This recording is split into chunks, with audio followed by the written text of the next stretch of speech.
داعش داعش يلا يلا.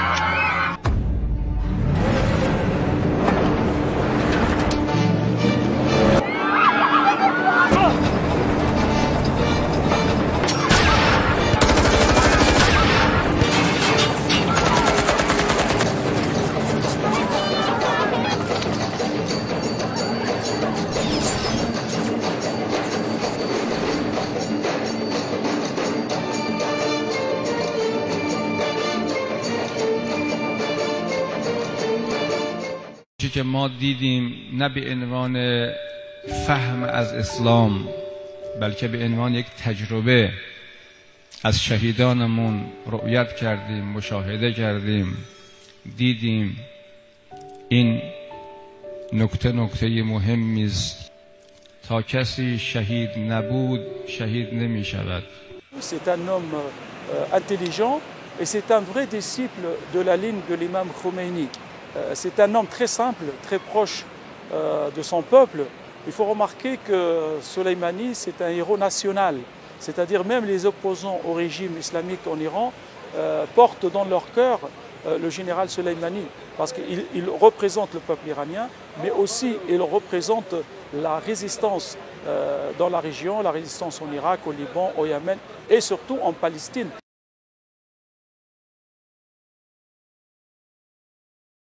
Le Khuzestan a été envahi par Ahwaz aussi, par l'armée irakienne au tout début de la guerre. Donc les combats étaient terribles parce que l'imam Khomeini avait donc décidé qu'il fallait libérer. C'était pas possible d'être occupé par les Irakiens, et donc il y avait toutes ces offensives qui pour repousser l'armée irakienne, et les Iraniens ont réussi à la repousser. Parmi ces gens-là, il y avait des jeunes courageux mais qui sont passés sous les balles, ou qui ont eu beaucoup de chance, hein.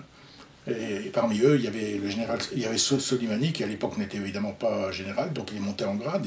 Il est monté en grade, pourquoi? Parce qu'il y a beaucoup de gens qui tombaient. Donc quand quelqu'un était courageux, évidemment, il était connu pour aller de l'autre côté des lignes pour essayer d'informer sur la situation. Et pour les Irakiens, déjà à l'époque, on le considérait comme un martyr vivant. On avait l'habitude pendant la guerre de voir ces jeunes filles attendre le passage du train qui nous emmenait, nous, les soldats, au front. Elle offrait un bouquet de fleurs à l'un d'entre nous. Celui-ci savait alors qu'il tomberait en martyr.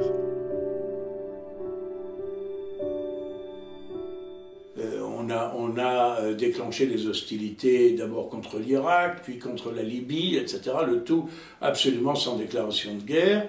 Et là, cette frappe, cette élimination physique, cet assassinat du général Qassem Soleimani et de plusieurs officiers ou militaires qui l'accompagnaient est intervenu sous la forme d'une frappe sur l'aéroport de Bagdad, ce qui est d'autant plus étrange que de toute façon les États-Unis sont présents militairement en Irak.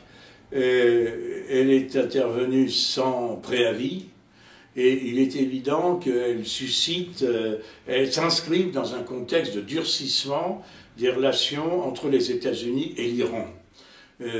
Durcissement que je crois très préjudiciable aux deux parties, sans doute à l'Iran, qui est victime de sanctions économiques, lesquelles, on le sait très bien, n'ont jamais infléchi la politique d'un régime et ne font que cristalliser les populations autour de leur gouvernement et les indigner des souffrances injustes qu'ils subissent, et puis préjudiciable aussi aux États-Unis.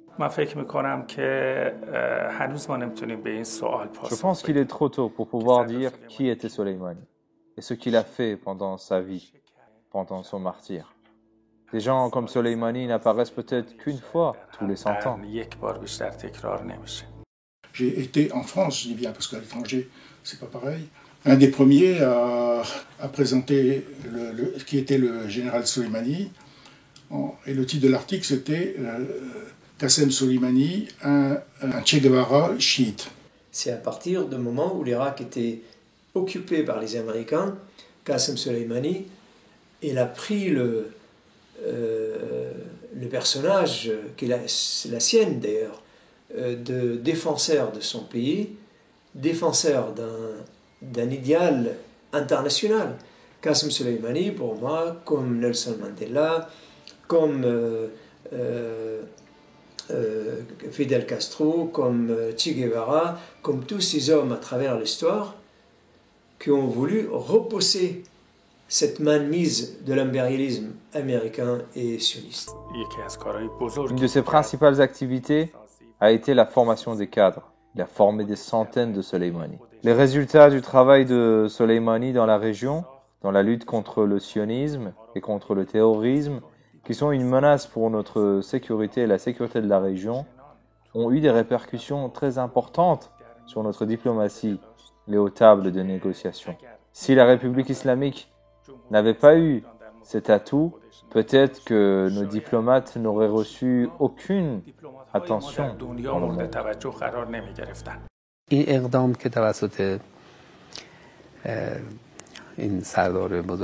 Ce que ce grand général de l'islam a montré, ce sont ses capacités de commandement pendant la défense sacrée, Irak-Iran 1980-1988. Il est devenu commandant des forces de Quds en 1987. Et pendant 22 ans, grâce à lui, les forces de Quds ont connu un développement rapide ainsi que la résistance dans la région. Il s'est fait connaître pendant la guerre de 2006 au Liban, évidemment aux côtés du Hezbollah. Mais à l'époque, le Hezbollah était intellectuellement très lié à l'Iran. Chez les Américains, étant donné qu'ils sont, jusqu'à présent, cet État profond, il est essentiellement dirigé par Israël. Chez les Américains, l'idée est qu'il faut détruire le Liban parce que le Liban est entre les mains du Hezbollah. Or, le Hezbollah est l'ennemi numéro 1 d'Israël.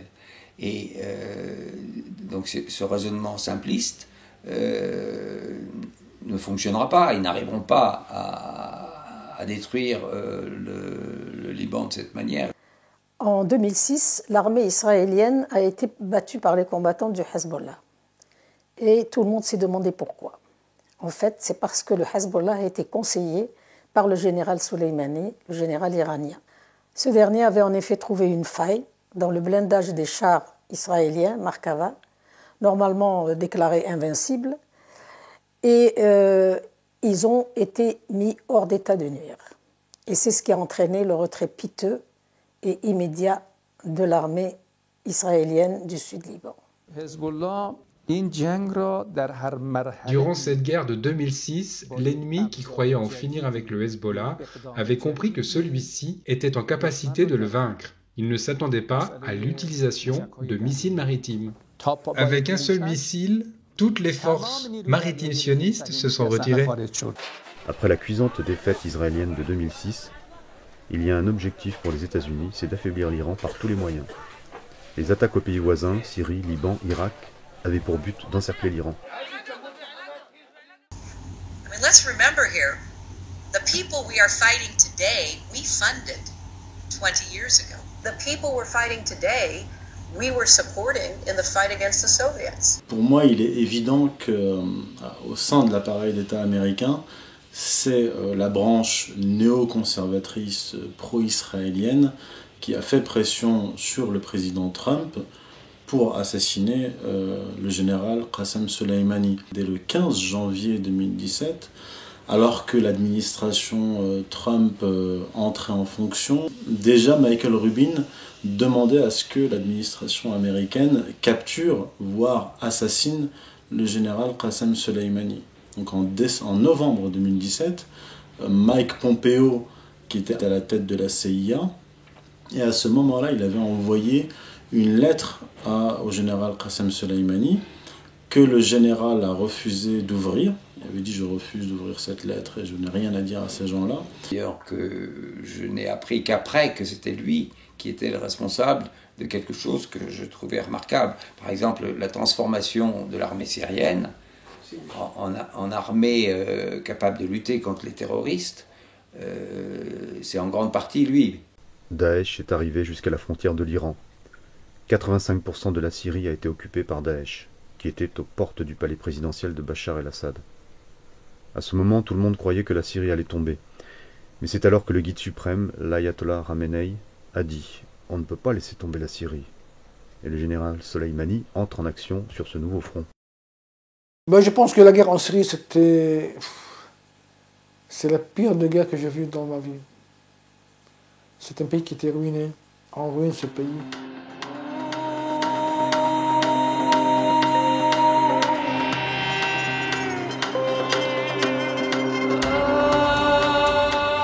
Ce qu'ils ne disent pas, c'est que le terrorisme de Daesh, c'est eux qui l'ont créé. Et quand il est défait, ils sont très mal.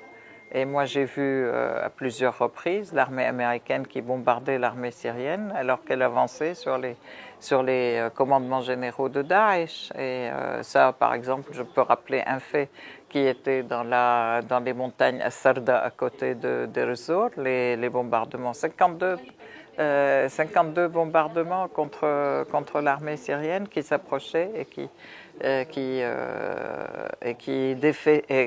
faisait la défaite de Daesh et qui allait libérer Deir ez-Zor. Lorsque le président Bachar el-Assad a décidé de créer une milice populaire pour défendre chaque quartier, il a pris exemple sur le Hezbollah et sur les Bassidji en Iran. Quand il a fallu former ces jeunes gens, beaucoup ont été envoyés suivre des cours en Iran.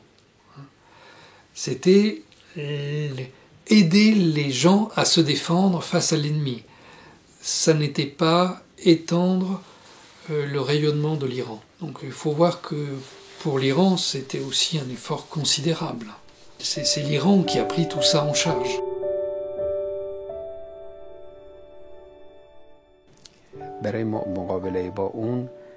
Personne ne semblait capable de lutter contre Daesh en dehors de Haj Qassem. En Syrie, cela a pris plus de temps, car il existait des doutes sur la nécessité d'armer la population. Bachar el-Assad ne donnait pas l'autorisation. Mais quand les assaillants sont arrivés près du palais présidentiel, Bachar el-Assad a accepté. Et les forces populaires se sont alors constituées.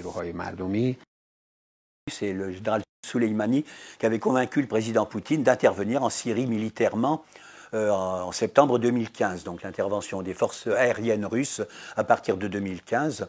Donc le rôle extrêmement important qu'il jouait, le rôle de pacificateur, je ne pense pas que c'était un va-t-en-guerre, il ne venait pas à Bagdad pour faire la guerre, mais il avait joué un rôle stratégique, militaire important et diplomatique. La preuve que le général Soleimani était pour la paix, c'est que certaines relations politiques tendues, comme celle avec Massoud Barzani, l'ancien président du gouvernement régional du Kurdistan, l'avaient appelé à l'aide pour combattre Daesh, alors que les Occidentaux, et notamment les Américains, avaient fait la sourde oreille.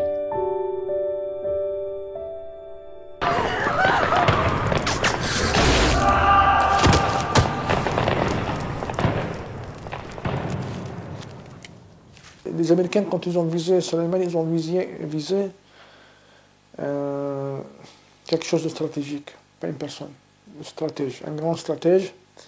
C'était un assassinat stratégique.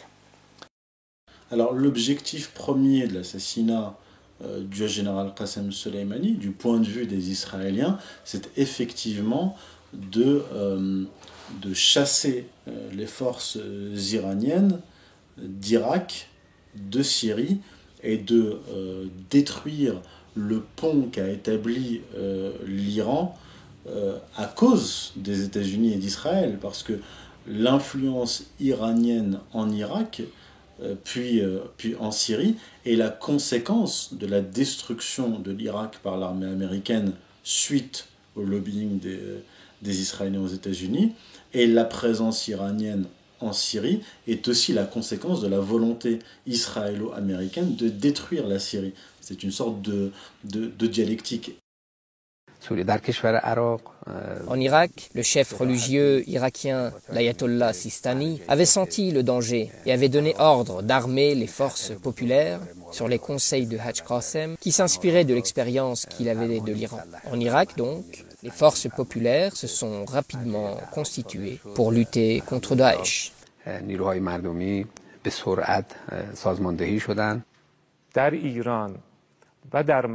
qu'il a fait pour les frères kurdes, personne ne l'avait fait. Il a aidé les sunnites, les yézidis et les afghans, tous de façon égale. Il aimait tous les gens, sans tenir compte des différentes ethnies et de confessions.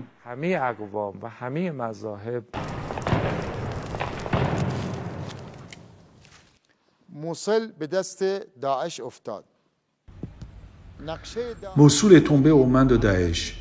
L'objectif de Daesh était de se rendre au sanctuaire car ils avaient annoncé qu'ils voulaient profaner, ouvrir les tombes. Qassem, avec ses amis, est venu rapidement en Irak à la demande du Premier ministre irakien et du gouvernement qui avait aussi contacté les États-Unis et les pays européens et arabes. Les États-Unis d'abord n'ont pas donné de réponse, puis ils ont dit qu'ils verraient. En fait, Daesh était l'œuvre des États-Unis, made in USA, avec l'agent de l'Arabie Saoudite et les fatwas des wahhabites extrémistes saoudiens. Quand les Irakiens ont contacté l'Iran, Qassem a répondu au gouvernement irakien de l'époque et il est arrivé rapidement. À cette époque, j'étais à Bagdad. Quand Mossoul est tombé aux mains de Daesh, personne ne savait ce qu'il fallait faire. Les chiites et les gens s'étaient résignés, certains se sont sauvés, les aéroports étaient bondés, certains ont fui en Iran, tout cela avant que le chef religieux du Najaf, l'Ayatollah Sistani, donne sa fatwa.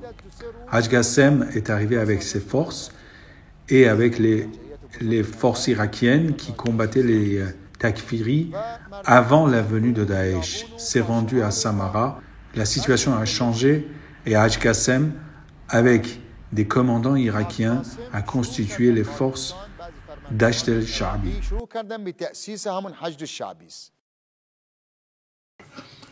La guerre de Kirkouk, c'est important pour les Kurdes. C'est encore pour les Kurdes, mais aussi pour les Israéliens.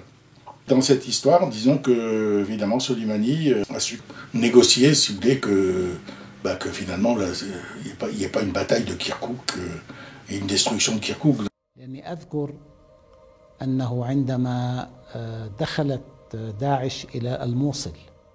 Après être entré dans Mossoul et avoir massacré 1700 soldats d'une garnison, Daesh a décidé d'étendre son pouvoir au-delà de Mossoul vers d'autres régions. Alors Qassem est reparti en Iran pour constituer une force de plus de 10 000 hommes, alors que l'Irak n'était pas prêt à recevoir un tel nombre de combattants. Mais le premier obstacle qu'a rencontré Daesh sur sa route à son entrée à Samarra, Bagdad et dans les régions aux alentours, ce fut la vitesse de réaction d'Qassem. Les actions de Soleimani, c'était surtout des actions d'état-major. C'est un homme qui dirigeait les autres, c'était un commandant. Donc, vous trouverez certainement des exploits qu'il a réalisés lui-même, mais c'était un homme qui pensait comment utiliser ses forces face à des ennemis de nature très différente. Tant qu'il n'y aura pas de réconciliation, ce sera le chaos là-bas et des possibilités d'intervention des nations étrangères, que ce soit les États-Unis, la France ou la Turquie. Ou Israël, bien sûr. Et je pense même que les États-Unis sont perdants dans cette affaire.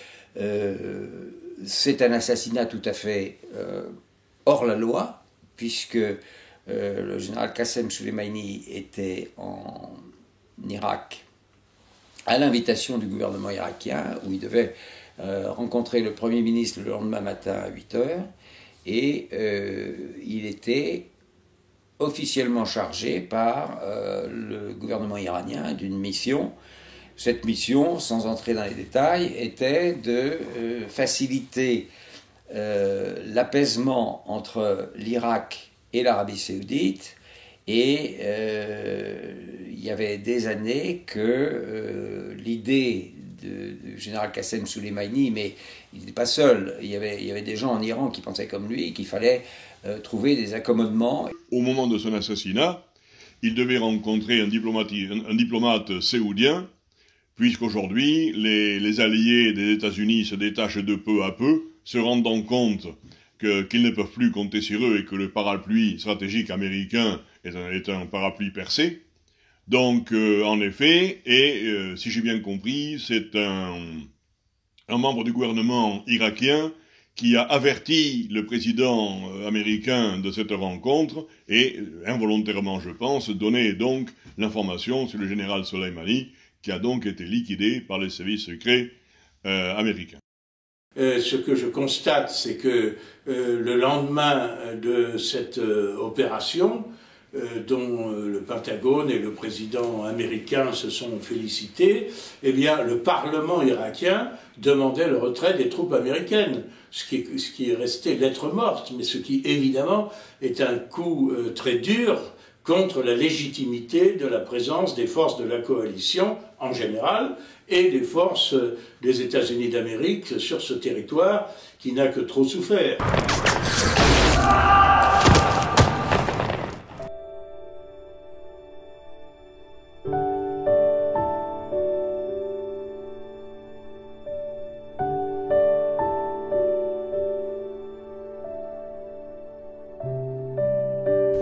Qui était cet homme qui, de son vivant déjà, était perçu non seulement comme un héros, mais comme un saint? Que représentait-il dans les différentes étapes de son existence? Il était la patience et l'endurance même, dit déjà sa légende. Il était toujours dans les pays en guerre, mais recherchait toujours le dialogue.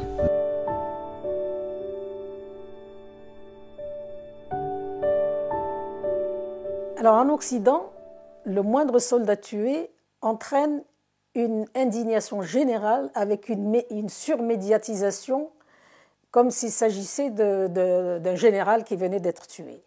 Et là, en l'occurrence, il s'agit d'un général et son assassinat illégal est passé tout à fait sous silence par les médias occidentaux. Alors qu'il s'agit effectivement d'un très très grand général qui a été exécuté sans déclaration de guerre préalable, et c'est un crime de guerre sans guerre. Le général Soleimani a été diabolisé par les médias internationaux et désigné comme terroriste sous pression des Américains. Qasem Soleimani représentait un monde oriental qui se trouve en conflit avec le monde occidental depuis la nuit du temps. Donc il a dans son héritage, dans ses gènes, et là cet aspect persane, bien entendu. C'est une nation, c'est un empire qui a toujours eu son mot à dire dans l'histoire, pas seulement de la région, mais du monde aussi. Et Qasem Soleimani, elle représente l'islam révolutionnaire à travers l'histoire, le chiisme.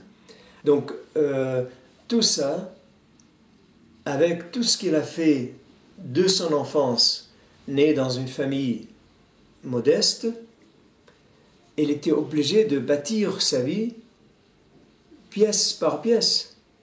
Il se trouve qu'à l'âge de 18 ans, le moment historique pour lui est venu, la révolution iranienne, par Ayatollah Khomeini. Il a trouvé juste le moment pour fusionner avec la révolution, et puis il a commencé à bâtir sa vie à partir de ce moment-là. L'exemple de Soleimani, pour qui il était possible de libérer cette région des puissances coloniales qui continuent à l'exploiter alors qu'officiellement on a décolonisé depuis longtemps, ça, cet exemple, beaucoup de gens se reconnaissent. C'est vraiment un homme extraordinaire pour toute la région, pas pour son pays, pour toute la région. Comme l'Ayatollah Khomeini a été un exemple pour toute la région. حقوق همه افراد چه برادرهای اهل سنت و چه برادرهای اهل تشیع برای همه اونها حقوق قائله و این ایجاد اختلاف خدای نخواسته موجب سلطه خارجی خواهد شد. دشمنان اسلام، دشمنان قرآن کریم در کمینند. Je pense c'était un homme respecté et qui était influent politiquement, pas seulement religieusement certainement, mais d'ailleurs je pense qu'il avait été blessé, il avait quelque chose à un œil, une blessure de guerre je crois, je ne sais pas où c'était ça, parce qu'on voit des photos quand il était plus jeune, il n'a pas du tout ça. Alors ça se voyait pas beaucoup, parce qu'il y avait une façon de se faire filmer toujours. Je me demandais au départ pourquoi, j'avais pas remarqué, ça se voit pas, mais après on m'a dit que, alors, effectivement, en regardant bien, mais je sais pas. Si تیم اصلی ریاست جمهوری آقای مرسی Le chef d'une délégation égyptienne à l'époque de Morsi avait émis le souhait de rencontrer le général Soleimani. Après leur rencontre avec lui, ils m'ont dit qu'ils s'attendaient à rencontrer un général très sévère et que dans toute leur vie professionnelle, ils n'avaient jamais vu un général d'une si grande réputation internationale, aussi simple, aussi humble et aussi profond dans ses analyses militaires et stratégiques. ندیده بودیم که اینقدر متواضع باشه و وقتی صحبت میکنه اینقدر عمیق و راهبردی صحبت کنه. Le général Soleimani était très affecté par la disparition de ses compagnons d'armes qu'il savait pères de famille et n'hésitait pas à rendre visite aux familles et surtout aux enfants des martyrs.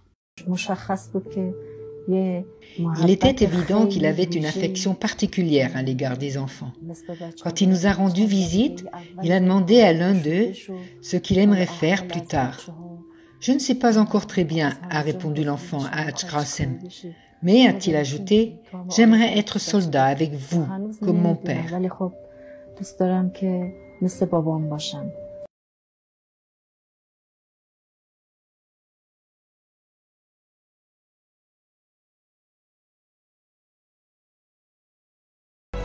عندما تخرج أمريكا من المنطقة سيجمع هؤلاء الصهاينة ثيابهم في حقائبهم ويرحلون. بغل کن که داره کبوترت میمیره بهونتو میگیره به قولت عمل کن به قولت عمل کن دوباره منو بغل کن که داره کبوترت میمیره. Celui qui était ferme et faisait trembler ses ennemis savait transmettre avec bienveillance auprès des plus jeunes.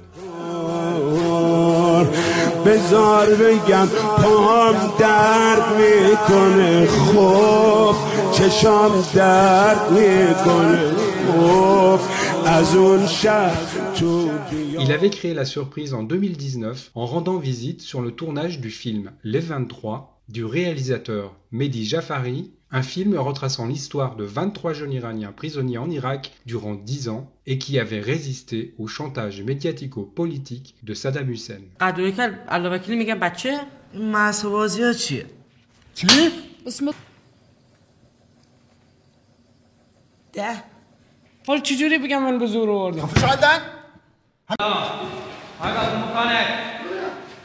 روز اول شروع فیلمبرداری بود دیگه. توی راهروی استخبارات داشتیم ضبط داشتیم، یهو در واز شد و سردار اومد تو، پشتش دوربین اومد تو، اصلا من باورم نمیشد که سرداره. همه ستمگران عالم بدانند پدرم در قلب ملت ایران و امت مقاومت و آزادی خواهان جهان جای دارد. خدا حافظه هم نشینه همیشه،